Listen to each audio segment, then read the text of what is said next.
Libra, para to sa'yo. Simula sa araw na to papuntang June. Mga messages na paparating sa'yo simula sa araw na to papuntang June. At ang mga plano sa'yo ng universe ni God. Okay, Libra, this is for you. Simula sa araw na to papuntang June, mga messages na paparating sa inyo, guys. I need ng 3 messages dito, Spirit Angels, para sa sign of Libra. Para sa sign of Libra, 3 messages na kailangan malaman ng mga Libra sa araw na to papuntang June. Mga messages na paparating sa kanila papuntang June, mula sa araw na to. Ipakita mo sa mga Libra na nandito sa reading na gusto mong bigyan ng mensahe ang mga messages na paparating sa mga Libra. 9 of Pentacles. Okay, paglago sa pera, Libra is nandito agad sa unang sa pinakalas, sa bottom ng inyong nakikita nyo to, guys, Libra. Humakbang ka na, Libra. Huwag ka nang matakot. Okay. Harapin mo na yung takot mo at lumiban ka na dyan sa bakod na yan. Okay, lumiban ka na. Huwag ka nang matakot. Siguro may limitasyon ka pang iniisip or mga boundaries. Okay, Libra. Simula sa araw na to papuntang June, mga messages na paparating sa inyo. Tingnan natin. Okay. Mga messages ito, guys. At mamaya natin i-reveal kung ano to. Nakikita nyo to. Paglago sa money ito, guys.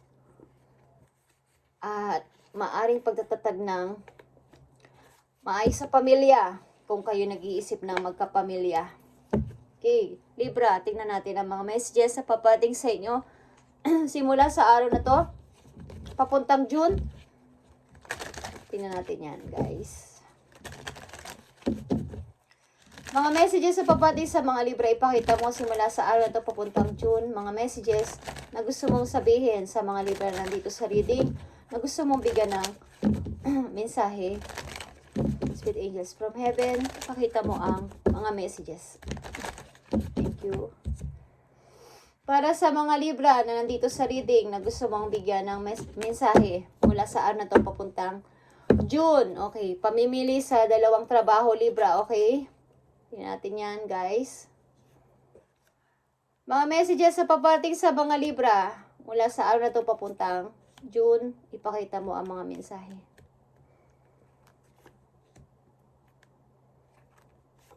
Thank you. Puro pentacles ang nasa bottom ng inyong card. So, napakaganda, guys. Napakaganda. At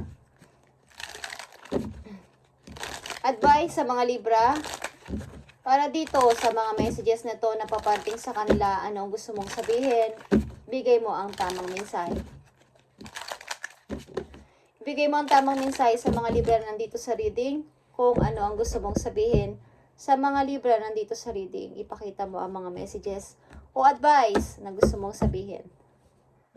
Okay.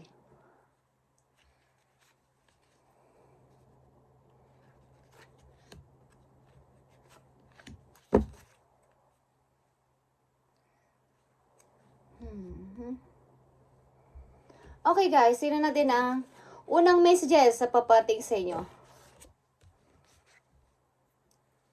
Ang unang messages dito is 4 of Swords. Heal more. Okay, Libra, mag-heal ka pa. More and more, magpalakas ka, magdagdag ka ng energy sa iyong katawan, dagdagan mo ang tulog, dagdagan mo ang pagpapalakas sa iyong katawan. Maring ilan sa inyo is na heartbroken. Okay, at kailangan ninyo talaga magpahinga at magbigay ng energy o ng lakas sa inyo mismong katawan. Okay, magpalakas kayo, guys. Mga messages sa paparating sa iyo simula ngayon.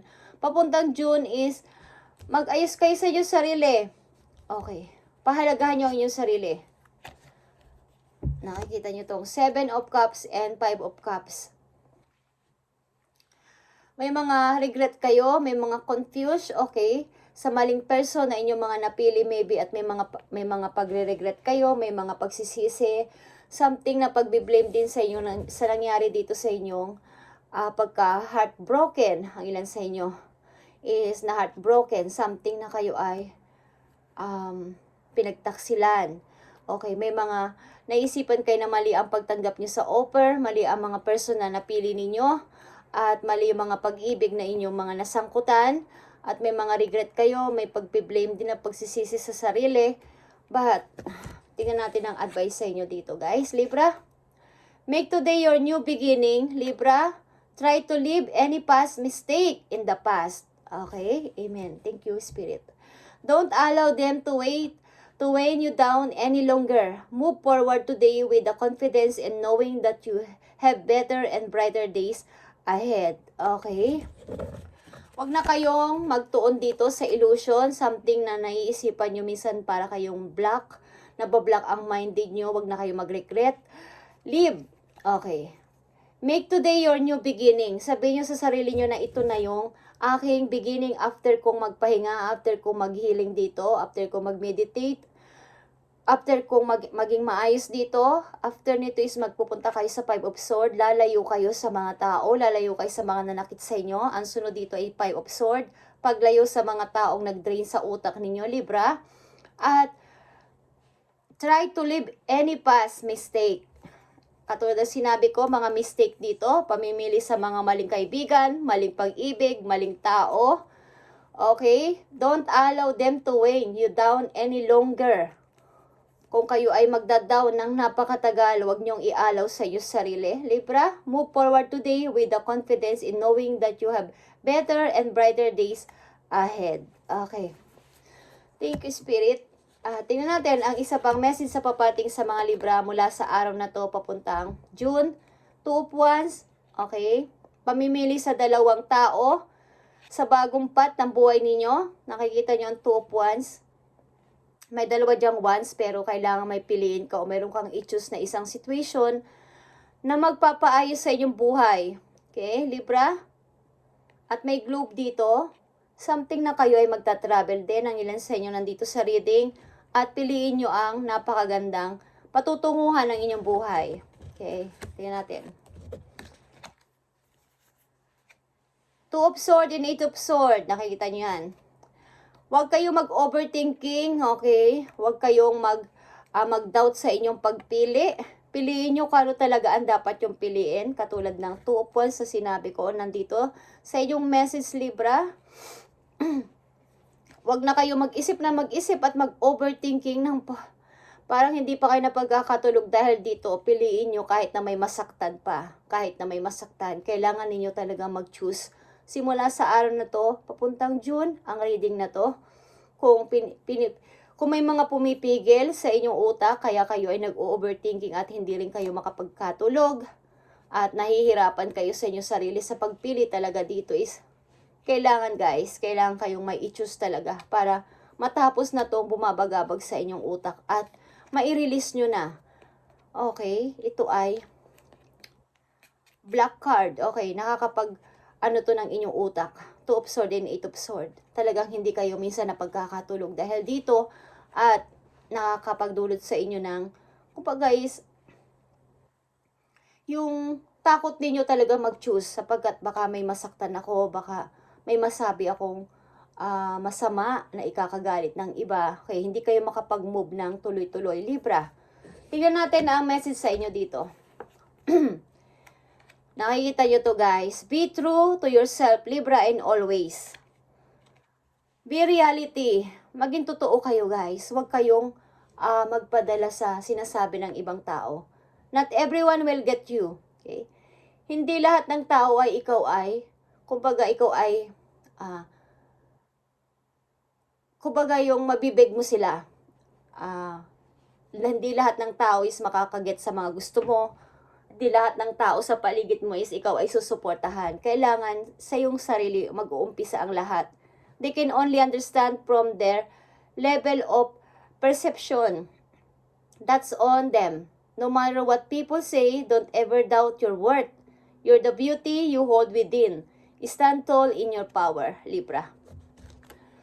Siguro ang ilan sa inyo is nawawalan ng confidence sa inyong sariling kakayanan. Kaya nandito itong message na to guys.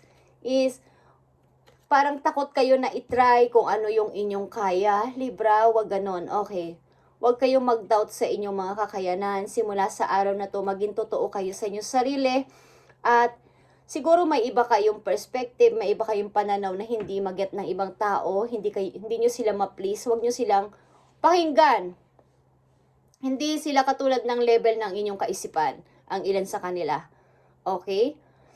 Huwag kayong magduda sa inyong kakayanan. Kumbaga is, panindigan mo na ikaw to, panindigan mo na ako to, ako si Libra, kailangan gawin ko to. Hindi pwedeng matalo nyo ako sa mga, ano nyo sa akin, sa mga sinasabi nyo sa akin. Kung ito yung inyong pinaninindigan, panindigalin nyo kung inyong sinabi, yun ang sinabi nyo nang gawin ninyo guys. Okay? Kayo ay nag-o-overthinking at hindi talaga kayo mapagkatulog ilan sa inyo dito. Thank you sa message, Spirit Angels. Okay, at mga messages, isa pang message na paparating sa inyo guys. Nakita nyo ang 3 of Pentacles.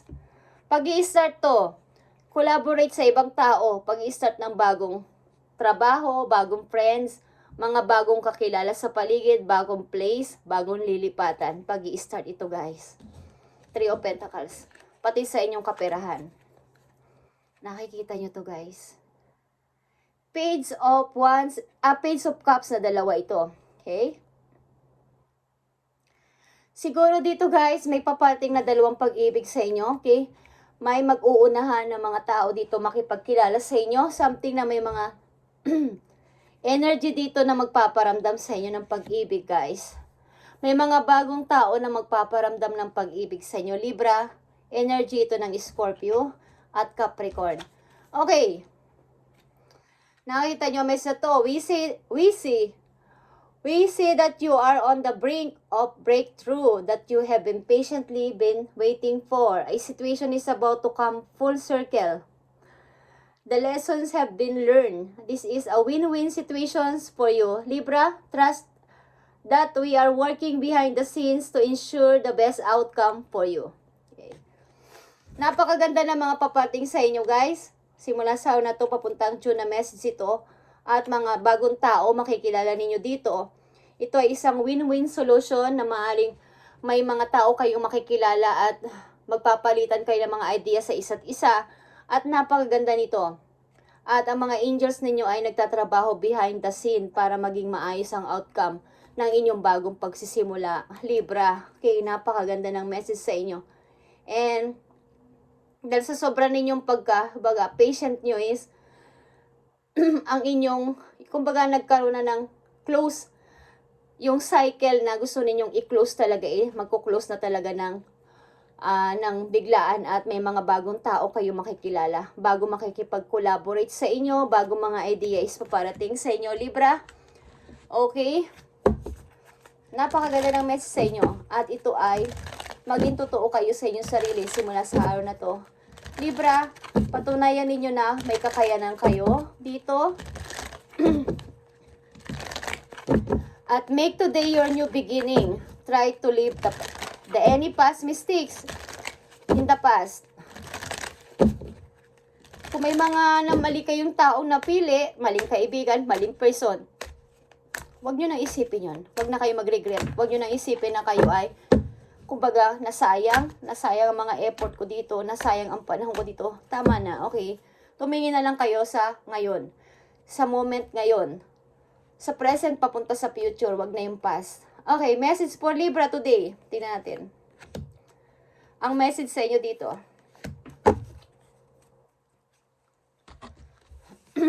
Message for Libra. Attention, Libra.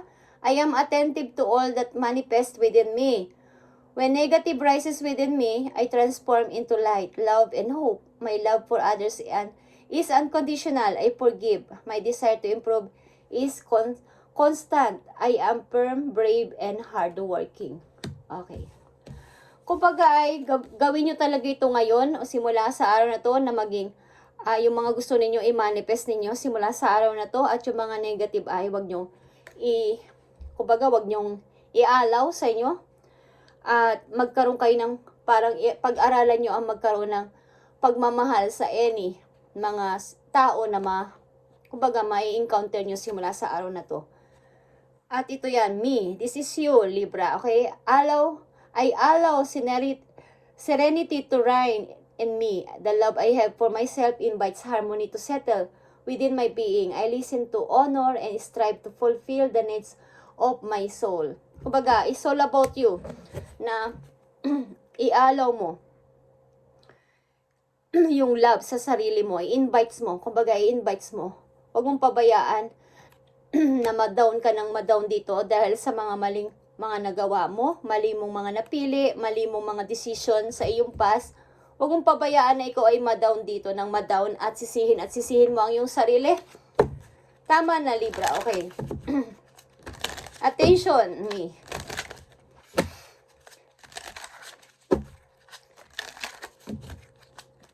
Message pa para sa Libra today.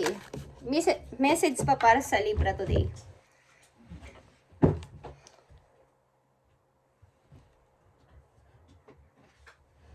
Message pa para sa Libra. Okay.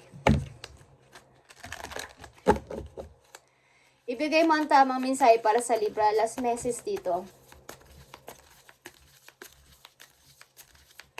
Mensahe for Libra.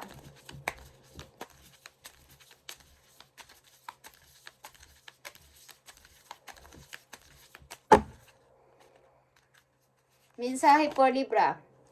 Meron ditong mature man na involved sa'yo. May mai-involve sa'yo ditong mature man. Okay, mas matanda. Maybe sa'yo. At ito ay nasa ibang lugar. Actually, may mga globe dito, guys. Okay, nasa ibang lugar to, nasa ibang bansa. Kung di ako nagkakamali. At maybe ang ilan sa inyo is nag-aalaga ng may sakit. May inaalaga ang may sakit. Maaring isang mature. May nag-aalaga sa inyo dito ng may sakit, guys. Hindi ko alam kung kayo ay nagtatrabaho sa isang hospital o kung kayo ay caregiver or what is kayo ay nag-aalaga ng may sakit o nagbibigay ng gamot, nagpapakain, okay? Something na may kinikare kayong may sakit na tao. At bukas na ang napakagandang gate o door sa iyo, Libra. Naghihintay na to. Kaya nandito ang Two of Wands. Okay. You need to choose na dito ng bagong path. Huwag ka nang magpaka-stuck dito. Sinasabihan ka dito ng iyong mga angels na be true to yourself in all ways. Not everyone will get you. So, kung hindi nila naiintindihan ang iyong mga pananaw, ang iyong mga ginawa, so, wag mo silang pansinin, Libra, okay? Pabayaan mo sila, mga taong nanghuhusga sa'yo. Thank you and God bless, Libra, at pagpalain kayo ni Lord sa everyday. At attention sa iyong sarili. Simula sa araw na to, the love I have for myself invites harmony. Invites mo ang harmony sa iyong puso, okay? Yung mga happiness lang na mga ang ialaw mo, i-invites mo. Okay? Bye and God bless, Libra.